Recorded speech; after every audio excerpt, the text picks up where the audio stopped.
What's up guys, welcome back to Taxi. Today we are taking a look at the killer 22509T blue Phylon running shoes. So as always, we will go through every single detail of the shoe, and without wasting any time, let's get right into the review. Let's go.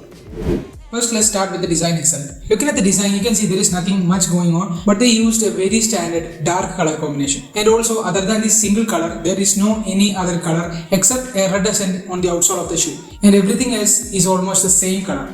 And honestly, that is a nice thing, because when it comes to lower price range shoes, some of them really have a lot of color combination and a lot of ugly textures, stuff like that and everything. That directly itself says it is a not so premium shoe. But here they kept it very minimal and fantastic. So design wise, if you are a guy likes minimal style, this is the shoe for you. And one more thing is that this is a slip-on type of shoe. So you don't have to adjust the lace every single time you are wearing the shoe. You can keep it on a single perfect fit and slide your foot in easily.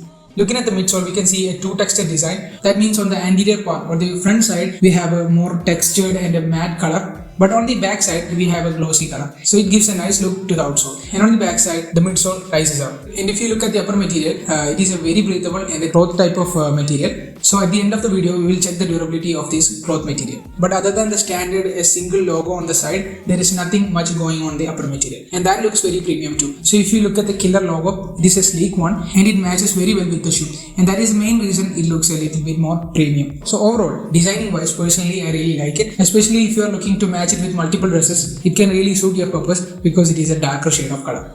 Now let's talk about the comfort. When it comes to the comfort, I have to say there is a compromise, and you can see that clearly when I compare it with the Adidas Ortholite insole. The cushion effect or the cushion performance of the footbed is a little low comparatively on these killer shoes. And because of that, when I actually used the shoe, there was a little bit of reduction in the comfort in general. And I know most of you are thinking that it is not fair to compare a high range premium Adidas footbed with this budget series killer shoes. But again, at the end of the day, we are still paying 1,000 rupees for this shoe. So every single rupee on our hard earned money is important. That's why I'm discussing it in detail. So comfort wise, this is not the most comfortable shoes, but they are still trying to make it up with giving a better and also a cushion type of midsole inside. Which means if you are looking at most of the other shoes, the midsole or the inner part of the shoe is very hard. But in these killer shoes, we have a soft midsole, which in combination with the midsole gives you an average comfort. So comfort wise, this is not the best, but we are definitely getting the value for what we are paying for.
After testing every single part, the only portion that damaged a little is this hole which the lace are passing through. So if we give so much stress, the hole gets stretched and can cause deformation. But other than that, there is no any problem. Everything on this shoe feels premium. And on a normal daily use, you won't feel it coming off or getting damaged because it does have a good amount of quality. And also if you have any questions related to this, you can comment it down below. I will reply ASAP. And thank you so much for watching. I'll catch you guys later. Peace.